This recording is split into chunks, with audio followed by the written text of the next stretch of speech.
भाई आप जिस महबूबा के लिए जान गंवा बैठते हैं रात में 12 बजे 1 बजे घर में जाकर, वो महबूबा 4 महीने में दूसरे से शादी रचा लेती है। तो वो नहीं है कि कब्र पर मेरी आकर दिए बुझा के चल दिए, तेल जो बचे थे सर में लगा के चल दिए। और आत्मा जब उसकी देखता होगा ऊपर से अभी छोटू का, तो तड़पता होगा।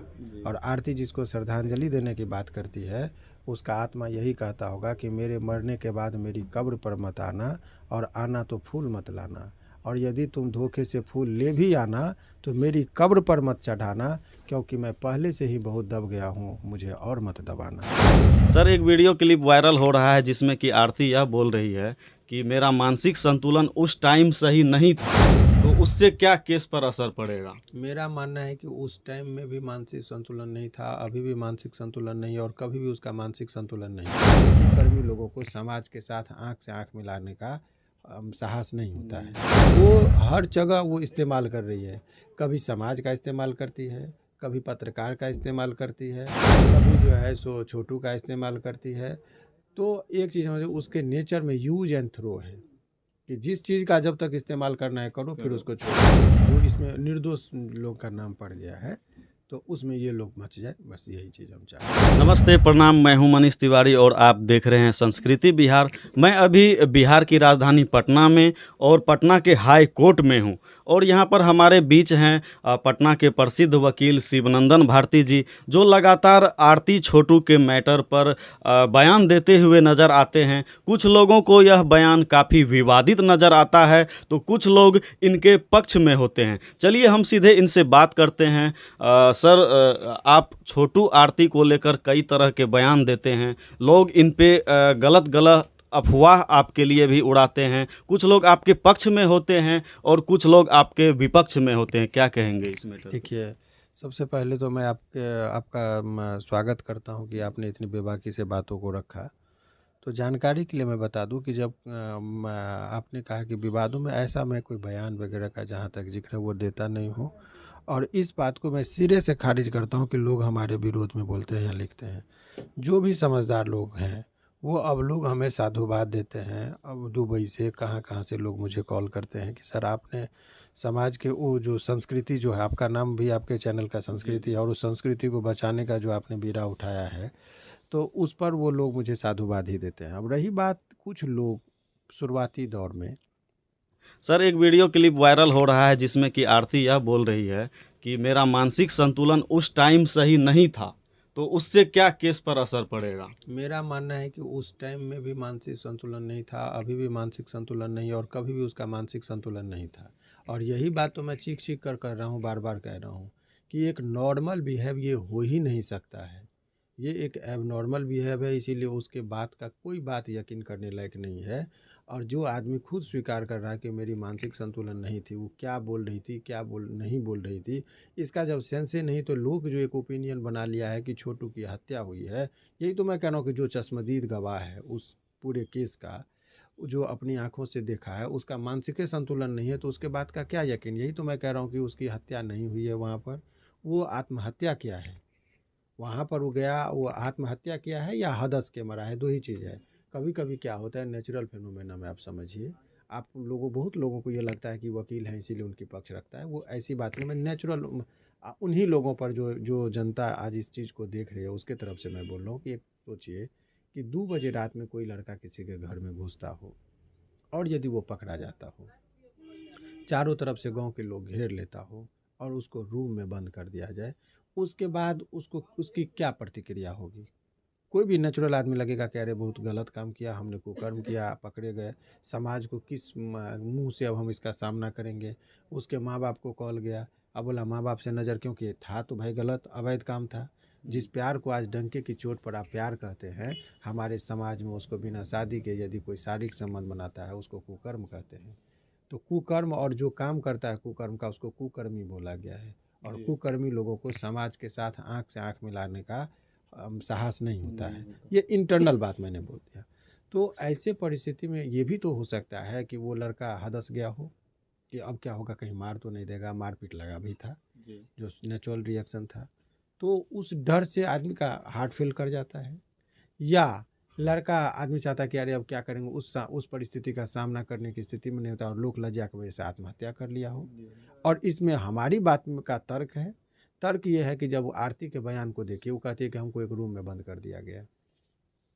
तो जब रूम में बंद कर दिया गया तो संजय की तरह उसको दिव्य दृष्टि तो नहीं थी कि वो देख रही थी वो अगले दूसरे रूम में क्या हो रहा है। तो वो कैसे देख ली कि कौन किसको किस चीज़ से मार रहा है, कौन कौन मार रहा है। तो इसका मतलब आप देखे नहीं थे। दूसरी बात, फिर उसी टाइम में कहती कि रात में मुझे बंदो कर दिया। फिर कहती कि मुझे जो है सो मामा के पास में गई थी, छोटू के मामा के घर पर बुलाने के लिए, बचाने के लिए। तो जब बंद थी तो तुम बचाने के लिए कब कैसे चली गई। उसके बाद फिर कहती है कि जो कि हमको मामा जो है हमारे भैया और माँ बाप जो है सो हमको अलग रूम में बंद कर दिया। तो रूम में बंद कर दिया तो तुमको मोबाइल से कब मिल गया कि तुम फ़ोन पे बात करने लगी। तो जब कड़ी को जोड़ेंगे तो अच्छा कहिएगा कि नहीं मोबाइल क्या पता उसके हाथ में हो। तो ये बात कहना, अब देखिए कितनी झूठ बोल रही है वो, कि जब उस मोबाइल से फ़ोन की तो यानी कि मोबाइल उसके हाथ में था।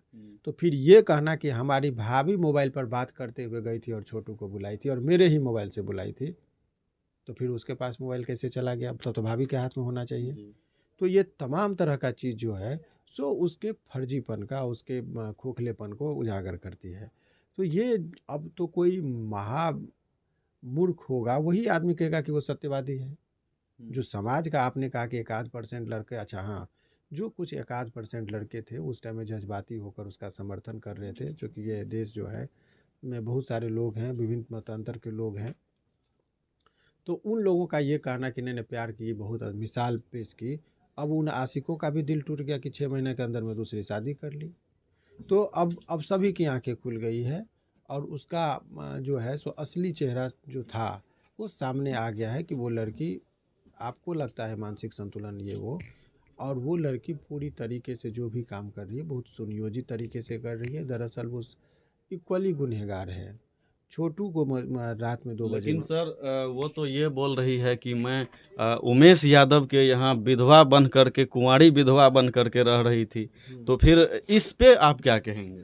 देखिए ये तो उनका व्यक्तिगत चीज़ है कि आप विधवा बनकर रह रहे हैं कि बेटी बनकर रह रहे हैं कि बहू बन गई, ये व्यक्तिगत चीज़ यानी है। समाज ये कह रहा था उसको पहले कि आप यहाँ पर विधवा बन के नहीं रह सकती, हमारे समाज का जैसा कि रूल होता है।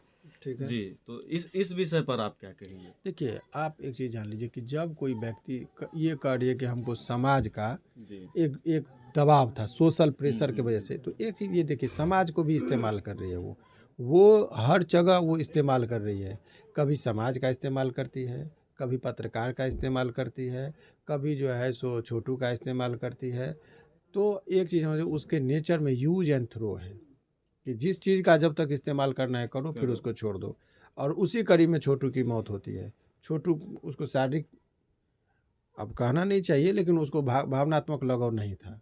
भावनात्मक लगाव यदि किसी व्यक्ति से होगा तो उसके मौत को इतने आसानी से भुलाया नहीं जा सकता है और इतना जल्दी भुलाकर शादी नहीं किया जा वही तो मैं कह रहा हूँ। तो ये भावनात्मक लगाव नहीं था और उसको भावनात्मक लगाव किसी से नहीं है। उसको अपने जो माँ बाप पैदा किया, भाई उसको राखी बांध के जिसकी सुरक्षा का प्रार्थना जो बहन करती है, वही बहन वो फांसी की मांग कर रही है। तो उसको एक चीज और वायरल हो रहा है सर कि आरती के पिताजी जो है वो जेल से आरती के लिए चिट्ठी भेजे हैं, इसमें कितनी सच्चाई है? देखिए अब एक चीज़ समझिए कि चिट्ठी, एक तो उस चीज़ को मैं पुष्टि नहीं कर रहा हूँ, मुझे कोई जानकारी भी नहीं है। और यदि पिता और पुत्री के बीच में यदि कोई चिट्ठी पुर्जी का हो तो कोई बुरा भी नहीं है, लेकिन यह हजम इसलिए नहीं होता है चीज़ें कि अभी वो व्यक्ति जो है सो खुद बहुत, देखिए द्रौपदी की चीरहरण एक बार हुई थी और इसमें आरती के माता पिता और परिवार और कुल और ख़ानदान की चीरहरण हर रोज़ हो रही है और न जाने कितने बार हो रही है। क्योंकि एक पिता होने के दृष्टिकोण से जब आप देखेंगे तो किसी की बेटी का इस रूप में नाम यदि लोग जाने तो वो पिता बहुत कलंकित महसूस करता है। लेकिन तो उनके घर वाले जो है, मम्मी दादी जो भी है, वो ये शादी से खुश हैं। देखिए यही माँ बाप का धर्म होता है। माँ बाप को कितना भी आप कह दीजिए बच्चे के खिलाफ कुछ नहीं बोलते हैं, लेकिन बाल बच्चा आज के डेट में क्या कर रहा है, फांसी की मांग कर रहा है। और आपको लगता है कि उसके माँ बाप खुश नहीं रहे, मजबूरी में समझौता है। अब उससे कोई मतलब तुम शादी करो तो भी ठीक, नहीं करो तो भी ठीक। अब तो तुम संतान के कैटेगरी में नहीं, तुम तो पूरे परिवार को ही खोखला कर दी। तो एक गूंगा व्यक्ति यदि हो, उसके स्टेटमेंट का आप क्या परिकल्पना करेंगे। इसीलिए ये कहना कि माँ बाप खुश है, माँ बाप तो जेल में है, माँ की क्या स्थिति, वो देखिए इस पूरे केस में यदि आप देखेंगे तो दो पक्ष को मैं पीड़ित मानता हूँ। एक आरती के माता पिता और परिवार जो पूरी तरीके से बर्बाद हुआ। जेल चले गए इसलिए बर्बाद है सो बात नहीं, उसका धन भी गया और इज्जत भी गया। समाज में वो सामाजिक दृष्टिकोण से अब वर्षों वर्षों तक ये इल्ज़ाम लगाया जाएगा, अरे इसी की बेटी ऐसा काम की थी, माँ बाप को फंसा दी थी तो घर में बुलाई थी। तो इस कलंक जो कलंक कथा जो इसने लगाया है वो कलंक कभी नहीं मिटने वाली कलंक है ये, नंबर 1। नंबर 2, दूसरा पीड़ित मैं मानता हूँ कि छोटू के माता पिता जिन्होंने अपने संतान को खोया है, उनके प्रति भी हमारी गहरी संवेदना है। परंतु जब मैरिज होती है और मैरिज होने के बाद उसके पिताजी का स्टेटमेंट, वो पिता होता है, उनके पिताजी में बहुत ज़्यादा गमगीन माहौल नहीं होता। लेकिन मैं जब भी छोटू के माता को देखता हूँ तो बड़ी मेरा भी अब मैं कह रहा हूँ नहीं, अभी छोटू के माता का जब भी एक बयान देखता हूँ, एक्सप्रेशन देखता हूँ, तो सच पूछिए मेरा भी हृदय कांपने लगता है, क्योंकि उसकी माँ अभी भी शोक से बाहर नहीं निकली। एक जो संवेदना है उस पूरे घर में वो छोटू की माँ की दिखती है, और वो स्पष्ट रूप से दिखती है। जो दिखता है उसको बोलने में कोई अतिशयोक्ति नहीं है। लेकिन इसका भाई मोनू और इसके पिताजी को कोई भावनात्मक लगाव अपने बेटा से नहीं था, ये बात स्थापित हो गई है। क्योंकि यदि देखिए शादी शुभ मुहूर्त जब किसी भी चीज़ का होता है तो शुभ कार्य जो होता है, यदि जिस घर से अर्थी निकली हो उस घर में 1 साल तक शहनाई नहीं बजती है। लेकिन इसमें आप जब देखेंगे तो आपको पता चलेगा कि बहुत जल्दी शादी हो गई, अचानक से शादी हुई। तो ये तमाम तरह धर्म को नहीं मानना, जाति को नहीं मानना, तो सर्वशक्तिमान वो अपने आप को मान जो बैठे आदमी, तो समझिए कि वो आदमी अहंकारी है और मूर्ख है दोनों। तो अब ये लोग को ना तो समाज से कोई लेना देना है, ना वो पुलिस के बारे में भी बोलते हैं कि पुलिस भी अपनी मर्जी से काम कर रही है हमारे अकॉर्डिंग, तो उसके मुताबिक कुछ भी नहीं है, ये दुनिया उसके मुताबिक नहीं है। तो ये सब एक्सट्रीम फ्रस्ट्रेट वाली बात है। हम लोगों ने तो कभी नहीं कहा कि कानून पर, व्यवस्था हम पर भरोसा नहीं है। हमारे पक्ष के जितने भी लोग हैं, छोटू की हत्या में जो अभियुक्त जितने भी लोग बने, जिसमें आरती के पिताजी, रिश्तेदार लोग जेल भी गए, कभी किसी ने चू शब्द नहीं बोला। इसलिए नहीं बोला, उनको लगता है किसके बारे में बोलूँ, कौन सुनेगा, इसीलिए वो अक्सर वो लोग चुप रह जाते हैं।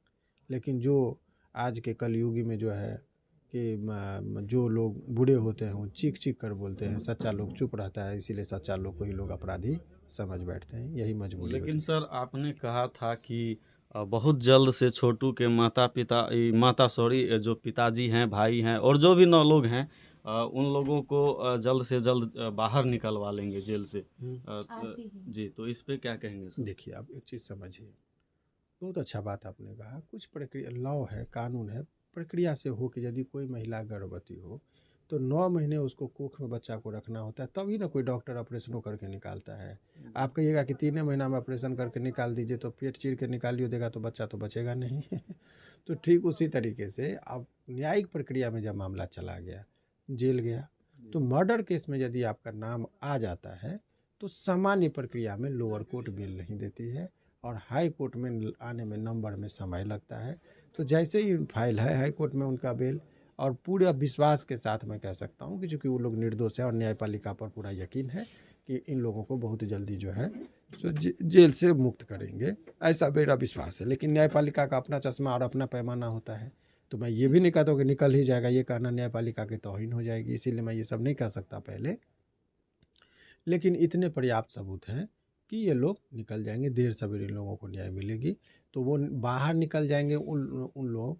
तो मैंने कहा था उनके पिताजी से जब हमारी बात हुई थी, तो उन्होंने बड़े संवेदना के साथ कहा था कि सर बाहर ही निकल के किसका मुंह देखेंगे, 100 तरह की बातें माने अब भारी मन से अब उनकी बात समझिए कि अब मैं क्या, यही जिस समय में मैं साधु थे उनके पिताजी, बाबा लोग इसीलिए कहते कि पूजा पाठ करते थे, भजन कीर्तन आरती, लेकिन वो आदमी को, ईश्वर का भजन करने वाले आदमी को बच्ची इतना कलंकित कर दी तो वो अपने भाग्य को कोस रहे हैं कि आखिर मेरे भाग्य में क्या था कि मैं भगवान का भजन हमेशा करता रहा, आरती कीर्तन में हर जगह गया, और आज मेरे ही घर में इस तरह की बातें हो गई। तो उनकी आस्था को भी ठेस पहुँचा है। तो वो आदमी चुप हैं, बहुत गमगीन है, उनकी बात करने की अब उसमें साहस भी नहीं है। तो ये बहुत सारे, अब देखिए इस चीज़ को महसूस कीजिए, न्यूज़ बनाना, व्यूज़ बनाना अलग बात है। हम और आप एक जिम्मेदार नागरिक हैं। आज जिस स्टेज में आरती के पिता हैं, कल को हम लोग भी हो सकता है उस स्टेज में जाएंगे। तो क्या समाज में जो गलत हो रहा है ना, वो देखिए फेयर बात होनी चाहिए। जो गलत है उसको गलत कहेंगे, जो सही है उसको सही कहेंगे। तो इतना तर्क देने के बाद आप लोग भी इस निष्कर्ष पर तो ज़रूर पहुँचेंगे कि ये जो घटना है, ये घटना में निर्दोष लोगों को फंसाया गया है। अभी एक वीडियो ऑडियो की बात चल रही है, हालांकि उससे पहले भी हमारे पास बहुत सबूत है, जिसमें वो लड़की खुद कह रही है कि वो शशिकांत का नाम, कि वो लड़का निर्दोष है, उसको आरती बोल रही है। अब तो बताइए कि अब तो आने लगी है कि निर्दोष लोगों का ही नाम, और यही बात मैं शुरू से कह रहा हूँ। देखिए जो आदमी गलती ना, आप गलती कुछ नहीं किए हैं, और आपको यदि हम जेल में डाल देंगे तो बड़ा तकलीफ होगा। लेकिन यदि कोई चोरी किया उसको जेल में डालेंगे तो उसको अफसोस नहीं होता, उसको लगता है कि मैंने गलती किया, उसकी सज़ा मुझे मिल रही है। लेकिन जो आदमी गलती नहीं किया है, वो बेगुनाह यदि जेल चला जाएगा तो उस समाज और लोग और कानून सब पर से उसकी आस्था ख़त्म होने लगती है। इसीलिए अब ये तो दूसरी बात कि ये जेल में क्यों है, तो अपने ही बहन के द्वारा फंसाए गए बयान में है। तो गालियों किसको दे या तालियों किसको दे, दोनों बात होती है, किससे लड़े वो। लेकिन सर यहाँ एक चीज़ तो ज़्यादातर देखा जाता है कि लड़की जिसके पक्ष में होती है जीत उन्हीं की होती है। ये सब कहने की बात है। कानून में अपने हिसाब से चीज़ों को सबूत के आधार पर किसी व्यक्ति को छोड़ा जाता है या सज़ा होती है। सबूत जिसके पक्ष में होगा उसका पक्ष जो है सो कानून जो है सो फैसला देती है सबूत को देखकर। अब कोई सबूत नहीं जुटा पाया तो अब वो हारेगा केस। हम लोग कोशिश करेंगे, हम एक वकील हैं और वकील होने के नाते मैं अपना जो भी एक साथ साथ मैं एक जिम्मेदार नागरिक भी हूँ, तो मुझे जो लगता है कि हकीकत अपने समाज को रूबरू करूँ, बता सकूँ और समझा सकूँ, वो बात मैं कह रहा हूँ। ओवरऑल शादी की है यदि आरती और मोनू, तो हम उसको मुबारकबाद देते हैं कि आपने शादी किया है, आपकी जीवन मंगलमय हो।